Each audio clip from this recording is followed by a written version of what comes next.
Sometimes, what kills you isn't what the doctors are trained to see.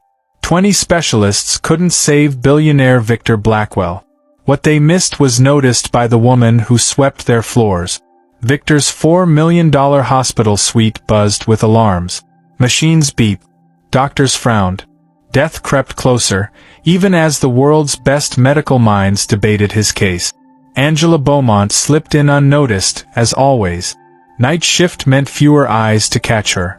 She smelled antiseptic, cologne, and something metallic. Her chemistry-trained mind clicked. Darkening gums. Hair loss. Yellowing nails.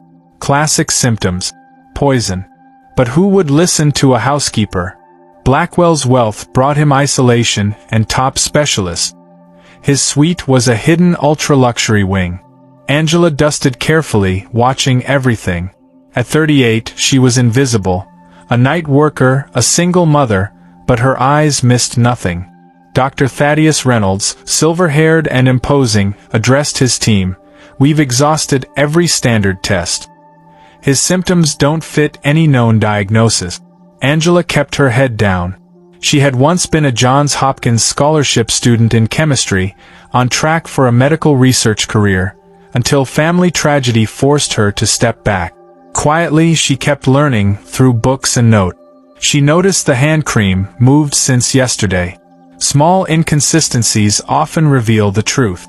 The cream had been carefully placed by Jefferson Burke, Blackwell's former adversary.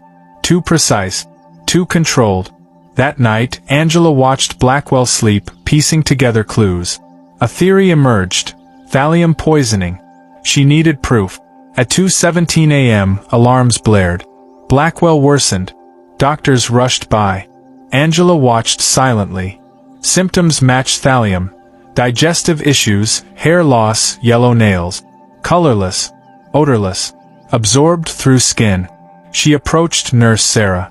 Has anyone tested Mr. Blackwell for thallium? Sarah scoffed. Angela, these are top specialists. Angela stepped back, frustrated but determined. She would gather the evidence herself. She collected a tiny sample of the hand cream and tested it in a maintenance closet. Positive for thallium. She checked visitor logs. Burke's visits coincided with worsening symptoms. At the next conference, Angela broke protocol. She presented the evidence. Thallium in the cream, hair loss, neuropathy, stomach issues. The specialists stared. First disbelief, then understanding. You're a housekeeper, not a doctor, Dr. Reynolds said, struggling. I was a Johns Hopkins chemistry student, Angela replied calmly. The poison is in the hand cream.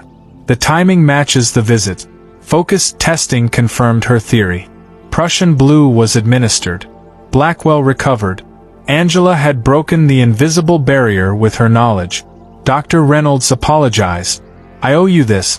Whispering, Blackwell said, thank you for seeing what they missed. Applause filled the room.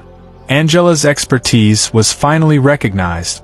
Burke's deliberate poisoning was investigated by the FBI. A life was saved. A criminal caught.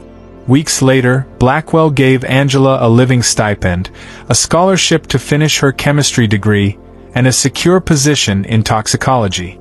Inspired by her story, the Bowmont Foundation was created to support students with interrupted education. Angela returned to school and the lab, her observational skills now combined with formal training.